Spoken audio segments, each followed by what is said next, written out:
ഈ പെൻഷൻ കൊടുത്തു എന്നൊക്കെ പറയുമ്പോൾ സ്റ്റണ്ടായി, ഇലക്ഷൻ സ്റ്റണ്ടായി ആണോ ആളുകൾ കണ്ടത്?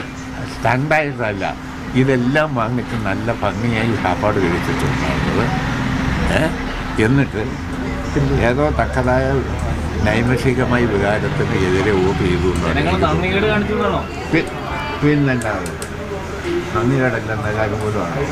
ക്ഷേമപ്രവർത്തനം, റോഡ്, പാലം, വികസന പ്രവർത്തനങ്ങൾ, ജനക്ഷേമ പരിപാടി ഇതുപോലെ കേരളത്തിൻ്റെ ചരിത്രത്തിൽ നടന്നിട്ടുണ്ടോ?